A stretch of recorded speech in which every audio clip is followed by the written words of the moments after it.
Assalamualaikum warahmatullahi wabarakatuh. Perkenalkan, nama saya Kinan Manggala dengan NIM 2308031011059 dan rekan saya. Perkenalkan, nama saya Faizal Sendriana dengan NIM 2308031101006. Di sini kami akan mempresentasikan hasil diskusi kami, yaitu tentang sistem pengendalian intern dan akuntansi untuk kas. Yang pertama ada pengertian kas. Kas merupakan aktiva atau aset perusahaan yang paling likuid dan paling rentan terjadi penyelewengan, penipuan, dan pencurian. Kas adalah alat pertukaran atau pembayaran. Kas harus dilindungi dari kecurangan dan pencurian dengan prosedur-prosedur pengendalian untuk kas. Istilah kas dalam pengertian sempit dapat berarti uang tunai, baik kertas maupun logam. Selanjutnya itu ada pengendalian interkas. Penting bagi perusahaan untuk melakukan pengendalian terhadap kas. Pengendalian terhadap kas yang umumnya ditempuh oleh perusahaan adalah A. Semua penerimaan uang harus dicatat dan segera disetorkan ke bank. B. Membuat laporan kas harian dan secara berkala diadakan pencocokan antara fisik kas dengan saldo menurut catatan. C. Semua pengeluaran kas harus mendapat persetujuan dari pejabat yang berwenang. D. Semua pengeluaran kas yang jumlahnya relatif besar harus menggunakan cek kecuali untuk pengeluaran yang relatif kecil. E. Membentuk kas kecil untuk pengeluaran yang jumlahnya relatif kecil. F. Harus dipisahkan antara petugas yang mencatat, menyimpan, dan mengesahkan penerimaan uang. Yang terakhir ada G. Harus dipisahkan antara petugas yang menandatangani cek dengan petugas yang mencatat pengeluaran uang kas. Sistem voucher. Pengendalian pengeluaran kas dengan sistem voucher. Seperangkat prosedur untuk mengotorisasi dan mencatat utang serta pengeluaran kas bisa dilakukan secara manual maupun komputer. Selanjutnya, prosedur sistem voucher. Yang pertama, semua pengeluaran dilakukan dengan cek. Yang kedua, semua pengeluaran kas harus memperoleh persetujuan dari yang berwenang. Yang ketiga, terdapat pemisahan antara tugas menyetujui pengeluaran kas yang menyimpan dan melakukan pengeluaran, serta dengan yang mencatat. Yang keempat, voucher dibuat oleh bagian akuntansi untuk setiap pengeluaran berdasarkan pesanan, pembelian, laporan penerimaan barang, dan faktur pembelian. Selanjutnya yang kelima, saat pembuatan voucher, dokumen pendukung tersebut diverifikasi jumlah, harga, dan keakuratan matematikanya. Serta yang keenam, setelah voucher disetujui, diarsip berdasarkan tanggal jatuh tempo. Yang ketujuh, saat donal dengan cek, voucher dicat lunas dan dipindahkan ke arsip voucher yang sudah dibayar sesuai berdasarkan nomor urut. Selanjutnya, dalam sistem voucher diperlukan 1. Dokumen intern atau voucher. Yang kedua, jurnal khusus dan buku cek keluar. Yang ketiga, mengarsipkan voucher yang belum dibayarkan, jatuh tempo, dan arsip voucher yang sudah dibayar berdasarkan tanggal pembayaran. Di sini ada contoh sistem voucher. Dibuat voucher nomor 111 untuk membeli barang dari dagang dari Toko Jaya di Bukit Tinggi pada 2 Januari 2012 dengan syarat 2/10 N/30 tanggal 11 Januari dari voucher nomor 111. Di sini ada contohnya tampak depan yang akan menerima Toko Jaya di Bukit Tinggi.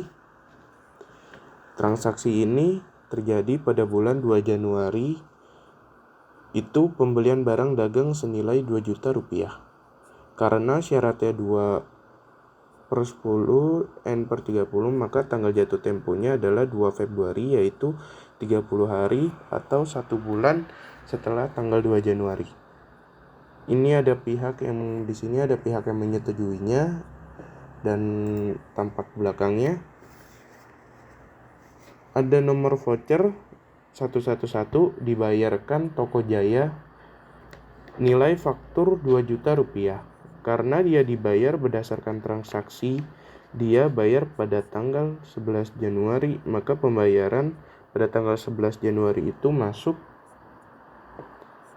kategori mendapatkan potongan karena 2/10, berarti jangka waktu 10 hari mendapatkan potongan dan 11 Januari itu masih dalam jangka waktu potongan 10 hari, maka diperoleh dengan potongan sebesar 2% dari 2 juta, yaitu 40.000. Sehingga nilai bersihnya dibayarkan adalah 1.960.000. Maka perkiraan debit di sini akan pembelian sebesar 2 juta rupiah. Maka transaksi ini dicatat disetujui oleh pihak yang berbeda-beda, diperiksa dan dibuat.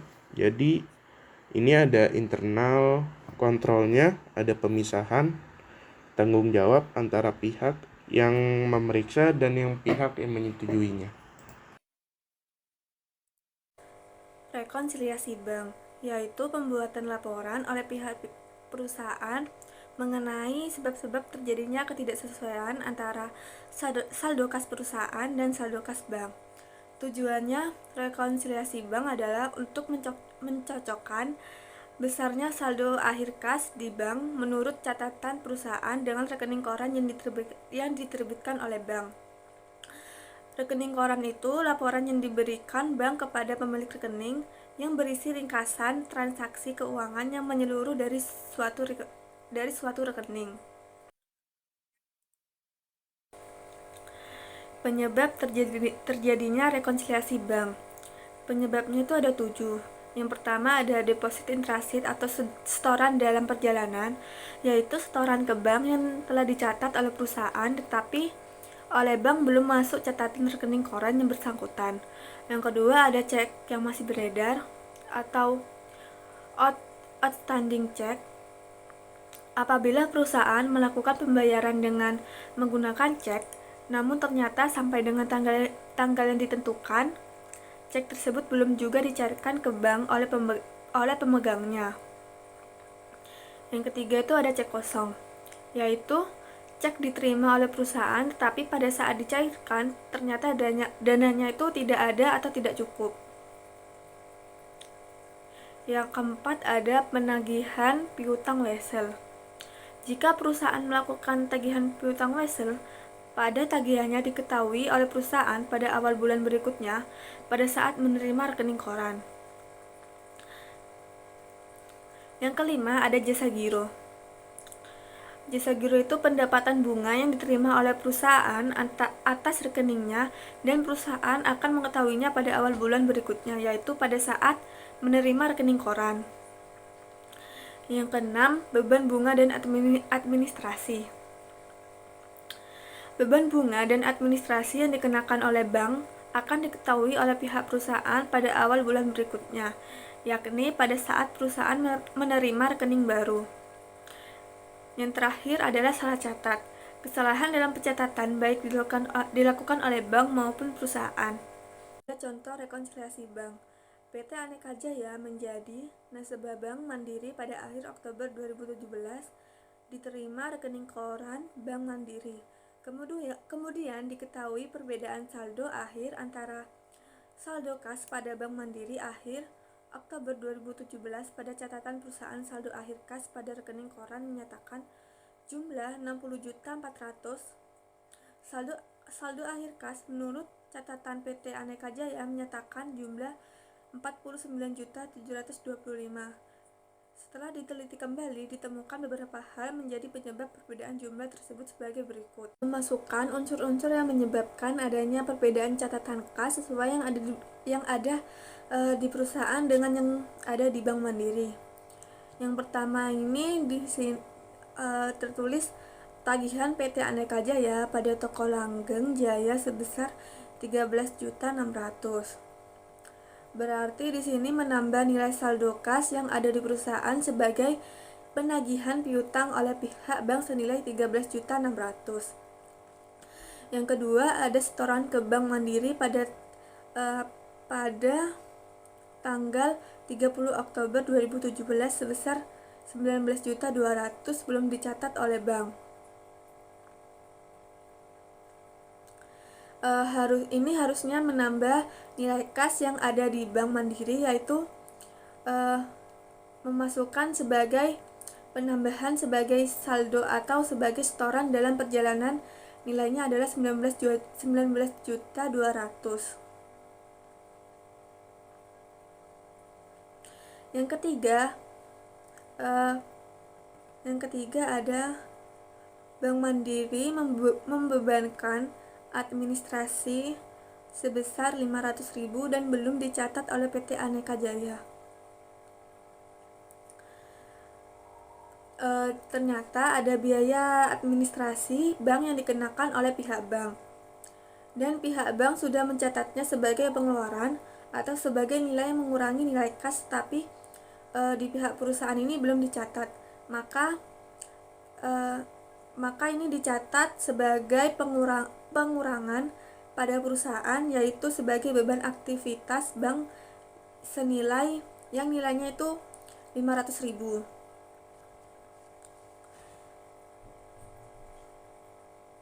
Yang keempat itu ada pendapatan bunga bank sebesar 1.500.000 belum dicatat oleh PT Aneka Jaya.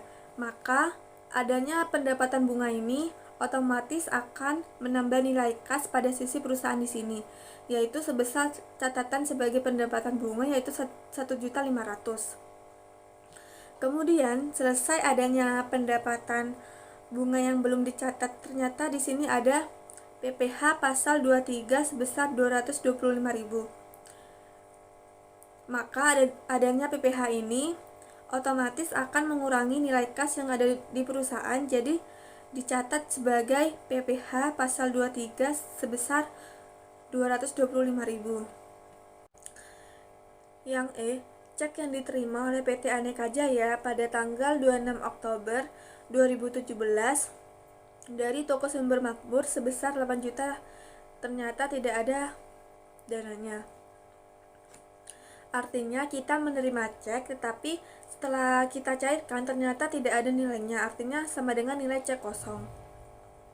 Otomatis akan mempengaruhi adanya pengurangan atas nilai kas oleh perusahaan, yaitu jadi memasukkan sebagai cek kosong sebesar 8 juta rupiah. Selanjutnya itu yang F, cek sejumlah 11.500.000 yang diterima PT Aneka Jaya dari toko Sumber Rejeki sebagai pembayaran dicatat oleh bagian akuntansi PT Aneka Jaya sebesar 6.500.000. Akan ada penambahan di sisi perusahaan. Ada pengeluaran kas yang seharusnya kita keluarkan ternyata sebesar 7.500.000. Ternyata pihak akuntansi hanya mencatat 6.500.000 sehingga ada kekurangan 1 juta. Di sini akan dicatat di sisi perusahaan sebagai pengurangan atas nilai kas sebagai pencatatan yang salah atau kesalahan pencatatan yang senilai 1 juta. Yang terakhir, cek yang dikeluarkan oleh PT Aneka Jaya pada akhir bulan Oktober sebesar 19.500.000 belum diuangkan oleh pemiliknya,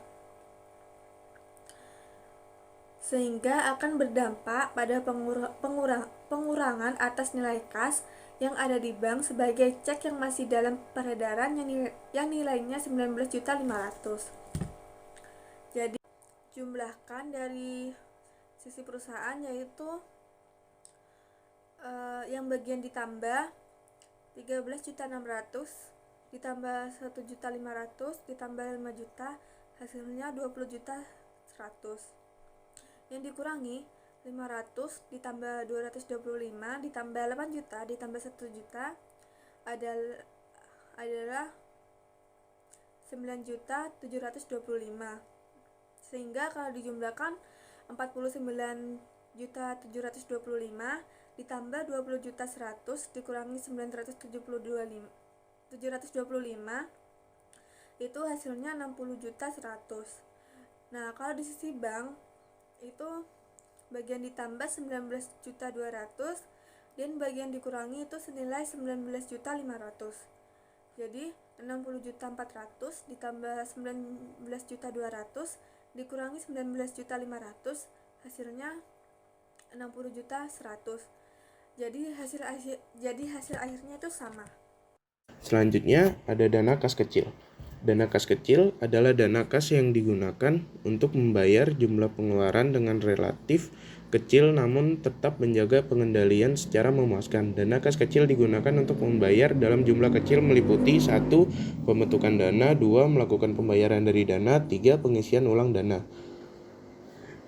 Kas kecil atau petty cash terdapat dua metode, yaitu yang pertama inverse fund method, metode dana tetap, yang kedua ada fluctuation fund method atau metode dana berubah. Di sini pengendalian pengeluaran kas, pembentukan dana ada dua tahap dalam pembentukan dana kas kecil. Yang pertama menunjukkan petugas kas kecil yang bertanggung jawab atas dana, yang kedua menentukan jumlah dana yang diperlukan. Di sini ada contoh ilustrasi jika Light Company memutuskan untuk membentuk dana sebesar $100 pada tanggal 1 Maret.